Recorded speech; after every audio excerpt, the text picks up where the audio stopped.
Hey guys, welcome to God's Little Acre. You guys know who I am, Michelle. Today is the 3rd of June, 2017, and I am out here with one of my best girls. We haven't actually named her yet, but she's going to stick around. She's from the first litter that you guys saw us go live with, the birth, and she's going to become a breeder. She is super duper friendly. She needs a name though. You guys should submit because I don't even know if you can even see this with her just rolling over and giving me her belly. But I wanted to come to you guys today out here in the pig pen, sitting in the dirt, because the other day when we went live, we talked about alternative treatments to cancer, and one of those that we mentioned was a vitamin C treatment. And your friend and mine, Horatio, had sent me a message, and he was concerned that you guys might, some of you, kind of just take our word for it and chuck conventional medicine like chemotherapy or conventional treatments for cancer and seek out, you know, something wild and crazy just because we said so. And so I kind of wanted to make a little video to quantify my stance on that, because in all honesty, I didn't watch it back. I probably should. I can't imagine that I would have just told you guys to do that, because I wouldn't. So I want to tell you a little story. For those of you that do not know, our uncle, Jack, he lives with us and we take care of him, or he takes care of us. I'm not sure which way it is. But about 4 years ago, or a little over 4 years ago, he bit his tongue and it became infected. And it was really bothersome to him and to us, and he didn't tell us about it for a while. And he's like, you know, this is not going away. And we're like, and he opened up his mouth and we're looking at it, and it's all infected. It's gross. So we took him to urgent care a couple of times, and they lanced it, and it just wasn't healing. They put him on antibiotics. So we actually went back to that urgent care, and one day we met a nurse practitioner there named Kim. And Kim was looking in my uncle's mouth, and she just flat out says, "This is tongue cancer." And hi, Susie. And I wasn't there at the time, but I've heard the story enough that it feels like I was. Leah and Kansas were there, and my sister was like, "What? Like, no, it's not." I mean, she's like, "No, listen, I dealt with this. I think for like 10 years, or I don't know, it was a long time." Hi, Benny Peg. And she had dealt with it for quite some time, and this was like her field. And she's like, "No, this is tongue cancer." And so she snuck at the Barrett Center, and it really wasn't sneaking, where she used to work down in Cincinnati. It's outside of UC Hospital, where they deal with otolaryngology. I'm going to totally butcher this. Otolaryngology, whatever, which is kind of the surgical process of the ear, nose, and throat. But specifically, what I associate it with is oral and throat cancer. And so she got a biopsy tool, and because we were having trouble with insurances and things like that, so she did this for us kind of on the sly, on the side, and took a biopsy of his tongue, and lo and behold, it was cancer. So we got his insurance switched, and he was able to go down to the Barrett Center and get treatment. That sounds, to me, Susie's very excited about this as well. It's not enough just to say treatment. What they did down there at the Barrett Center was phenomenal. I can't even stop it. I can't even tell you how amazing what they did was.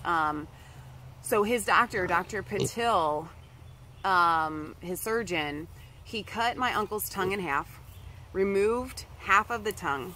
He took a giant chunk of muscle out of my uncle's arm and did all of this in one surgery, and repaired the tongue as if the tongue muscle that was there had never been removed.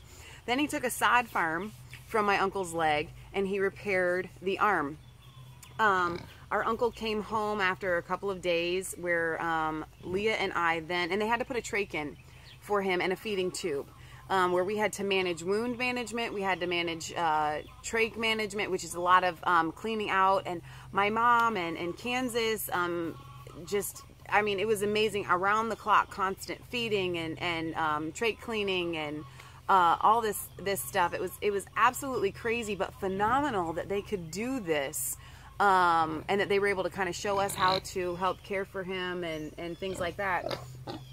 And then my uncle went through a series of radiation and chemotherapy, and we're talking hours, you know, just the standard chemo treatments, hours, I think it was like 5 days a week we had to go down for radiation. It was a huge commitment. I'm probably preaching to the choir here, where a lot of you have a very similar story, because you've done this and you've gone through it.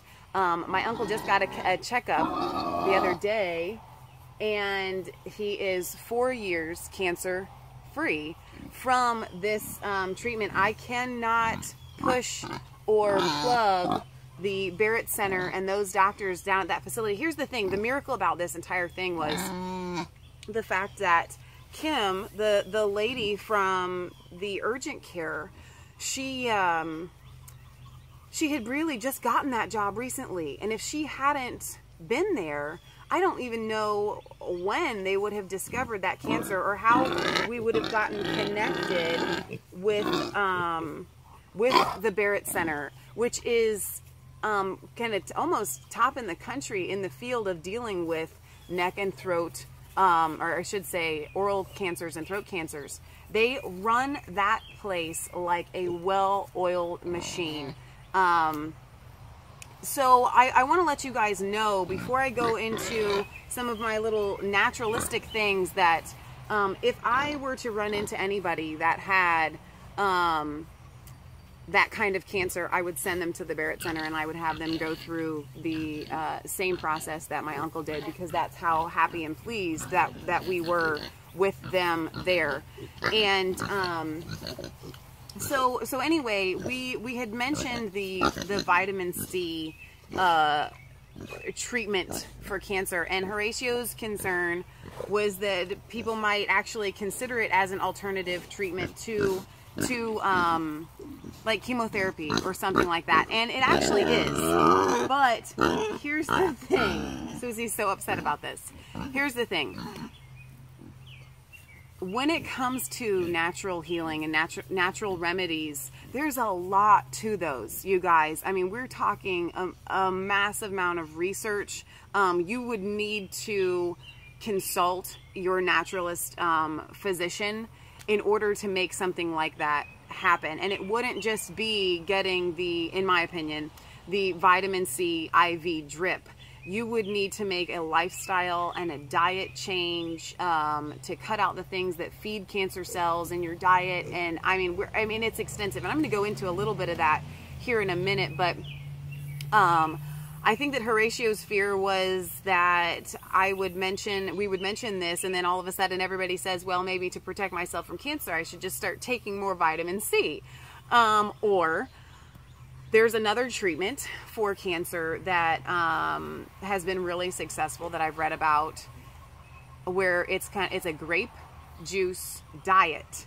And so I could tell you that, and then possibly some of you might just think, well, I'm just going to start drinking more grape juice.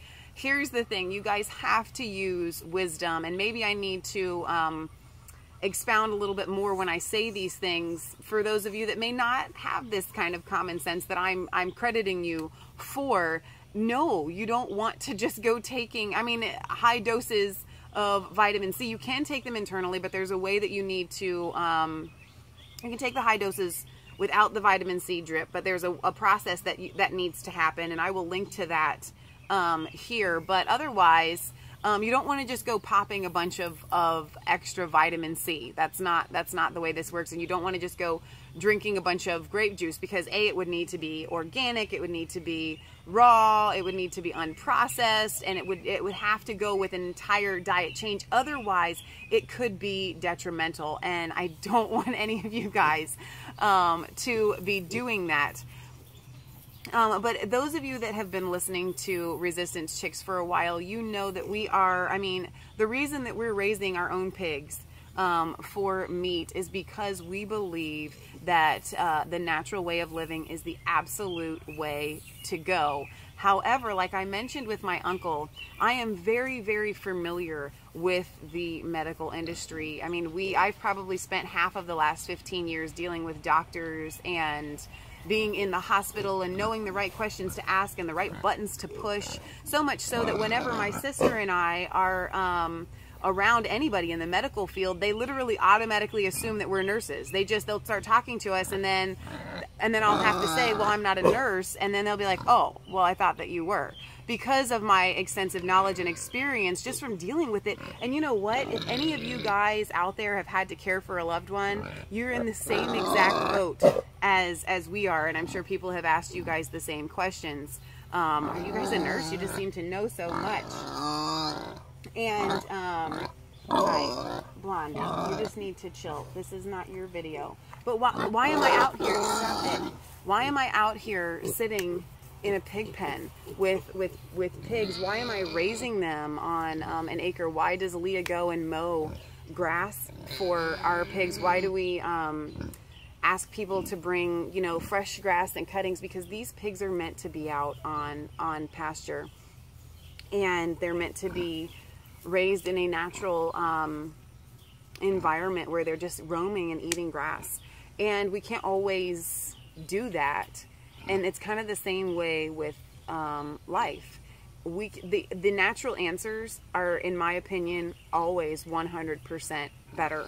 But unfortunately, a lot of times with those natural answers, it's all or nothing. And I use that loosely, but what I mean is, if you can't do it all, then it might not be effective to rid something like cancer.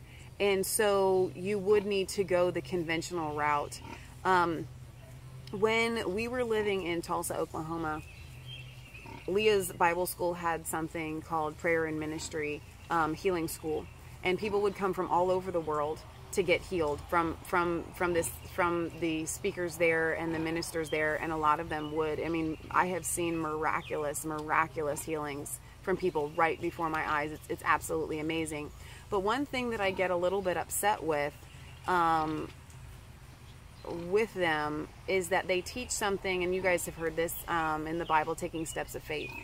And they would tell you not to do this, and yet their preaching would still make it so that people did take a step of faith where they would throw their medicines away or not go and see their doctors. And I would get so upset at those ministers because I felt like they weren't telling these people enough not to do that. Okay, that being there was enough faith for God, that you didn't need to throw away your medicines or stop visiting the doctors because of some step of faith. That God, I mean, there's an exception to every rule, but God's probably more than likely 99% of the time not going to ask you to do that. So my point is that there has to be a balance. And so I'm really glad that Horatio brought this up, because I do want to bring you guys the other side of it, that, you know, while we do practice what we preach, and we raise our own pigs and our own pork and our own chicken, and we have a big garden, and we do all kinds of naturalistic stuff, you know, my uncle wasn't there. If I were to get cancer, God forbid, I would go the natural route. I would never, ever, ever in a million years get chemotherapy. But we did it for my uncle because that's where he's at. And I know that I would be able to do all of the things necessary to... Okay, so the natives were restless. I had to go get some more food for them. But what I was saying is, I could go the natural route, and I would know all the steps to take, and I would know the things to do in order to make an alternative cancer treatment work. My uncle wasn't there yet, and so we went conventional. A lot of people are just going to have to go the conventional route. But for those of you that have tried the conventional route and it failed you, not that you died, but your cancers keep coming back and stuff like that, and you're at your wit's end and you want to try something else, there are alternatives out there that you can seek out, and the government keeps them hidden. And not just the government, but big pharma, because it doesn't make them money. So I wanted to kind of throw that out there for you guys, but you would have to seek out other people that know this even far better than I do before you made a decision about doing that sort of thing. But while I have you here, and I've been meaning to do this for a while, There are a lot of different things that you guys need, naturalistic steps that you need to start taking. Somebody had left a comment on one of the videos that we posted, maybe even one about this, and they said something about how, you know, the natural remedies don't work, and I couldn't even address that because I wanted to laugh at them because I've seen it work. I mean, I know that natural remedies are 100% the way to go. But the problem is when you try to just incorporate like one natural remedy and then it doesn't work, you think that natural remedies will fail every time, when actually you need to be making a holistic life change. And there are steps that you can do yourself to get there and to become educated to make these types of decisions. One of the tools that I want to give you guys is to start out with Dr. Josh Axe. He has an amazing book called Eat Dirt. If you can't afford to get it, that's fine. He has a lot of YouTube videos out there. He kind of focuses a lot on things like leaky gut and autoimmune diseases, but you'll notice that all of those things are actually tied to things such as cancers and other illnesses and diseases. And he actually helped transform Michael Phelps. He was the Olympic medalist in swimming for the United States for several Olympics running. He transformed his entire diet, where Michael used to come out and eat the big, you know, hamburgers and French fries and things like that. But Dr. Axe helped him to revamp his diet, and as far as I know, he still doesn't eat that stuff. But it's not a matter of just cutting out junk food, and that's the thing where we get caught up, because it's not fats that are bad.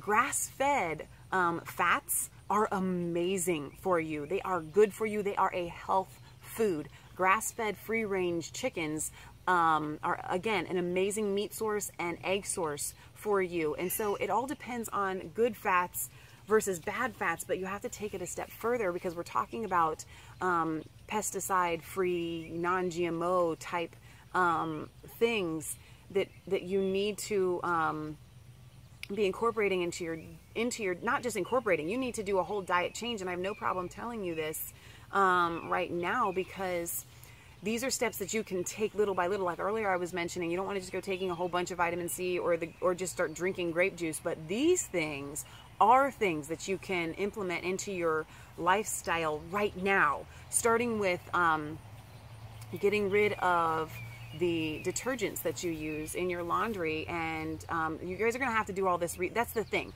A lot of this requires research, and I can't give you all the links. You're going to have to just Google natural laundry detergent, okay? And then start, we make our own laundry detergent. Not only is it better for us, but it's cheaper. It's like way, way cheaper. So we do our own laundry detergents. We make our own toothpaste, because there's chemicals in all of these things that literally make you sick and ill and cause cancers. Sunblock is a huge one. We wear sunblock because we don't want to get skin cancer from the sun, and yet the sunblocks that we are buying are causing cancers. Leah makes an amazing sunblock, and there is a video. Just go to our videos and put in search deodorant, homemade deodorant, because this is the same recipe as the sunblock as we use for our homemade deodorants. Zinc oxide is an ingredient in there. That's the white that you get from your sunblock, and these don't have cancer-causing chemicals in them, and they're every bit as good, if not better, as the sunscreens that you will buy from the grocery store. So we make our own deodorant, we make our own toothpaste, we make our own sunscreen.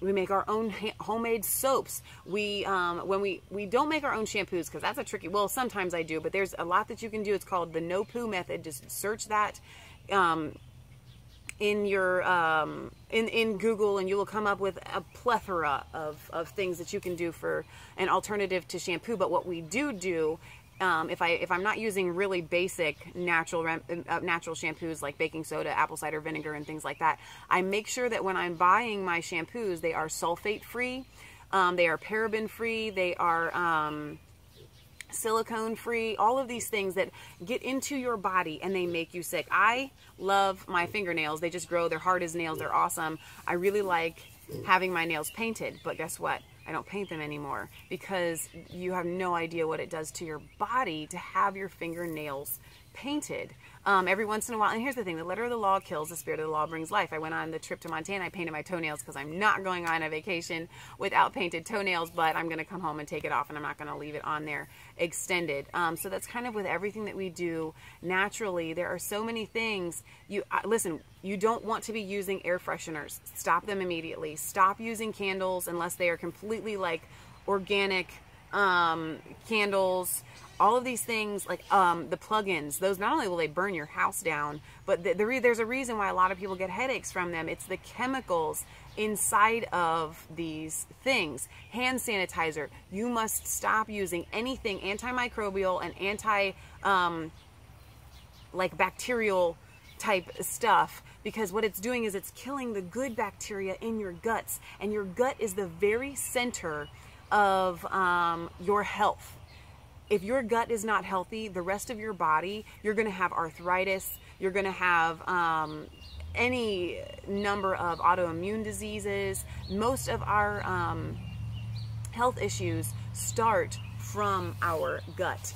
And so if you're killing all of the good bacteria, then you're not digesting things properly. It leads to Crohn's disease, IBS, and things that actually can kill you. It's really, really important that you have good gut health, and all of this antibiotics, they're all just killing all of the good. It's not just good bacteria in your gut. You're supposed to have a good bacteria on your skin.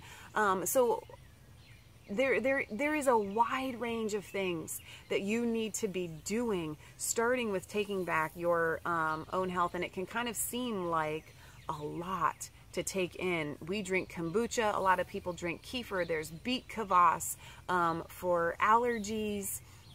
Essential oils are essential to your life, guys. And not only that, but in Dr. Axe's book, he talks, it's called Eat Dirt, because he wants you to be out. He says he lets his dog go run off leash and get in mud puddles, and then when the dog comes back, he is like petting all over that dog to get those good microorganisms into his system. There are more beneficial microorganisms in a tiny, tiny amount of dirt that you can breathe in. There are people on the planet. And literally, he says that in his book. And we're missing out on these things. We live in these sterile environments, and they're making us sick. They're literally killing us. So I am a huge, huge proponent of natural remedies and different things that you can do naturally. But that's not always something that everybody is going to be able to do. And so I just kind of wanted to give a shout out to Horatio for bringing this to me so that I would make that clear to you guys. Don't just go stopping your, don't just go stopping using your regular doctor or something like that until you can find an alternative that works, where you feel comfortable with somebody that, if you can't do the research, they're doing it for you. Because this stuff, it is kind of a big deal. But at the same time, hi, Blondie's very upset about this. At the same time, conventional medicine is killing people too. They went to do a cancer treatment on my own grandma, and it was a lung ablation, and the lung ablation actually did end up killing her.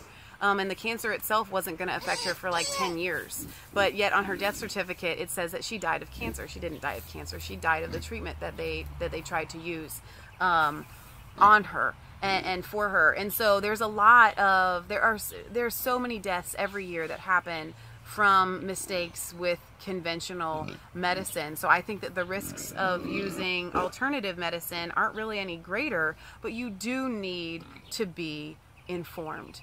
And so I want you guys to be excited about taking back your health and your life in a more, Blondie, I'm not getting you any food right just yet. I already gave you like money.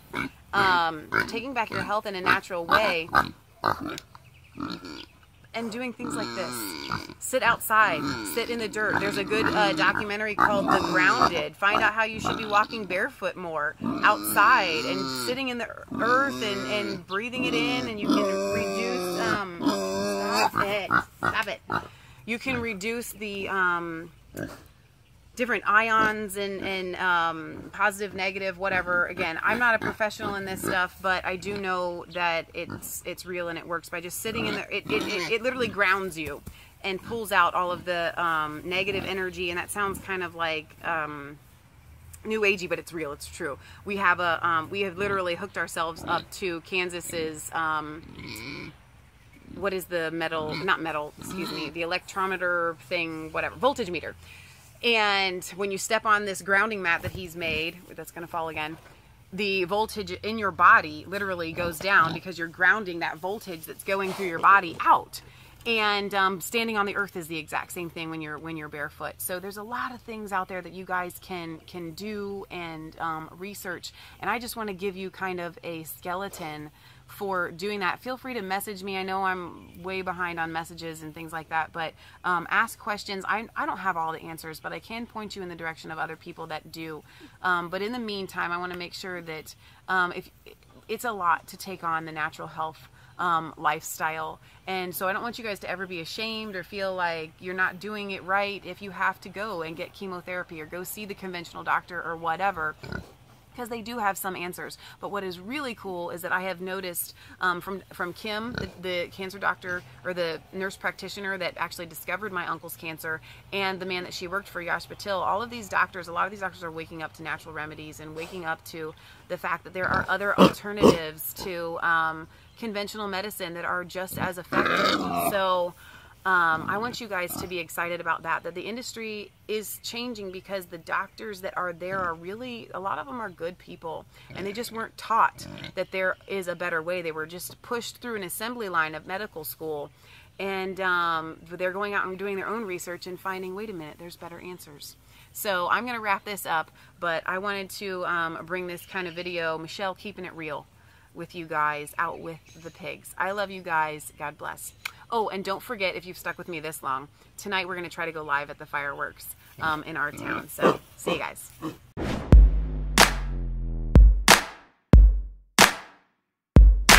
I was cold all alone, no place for home, every day so afraid, but you called my name.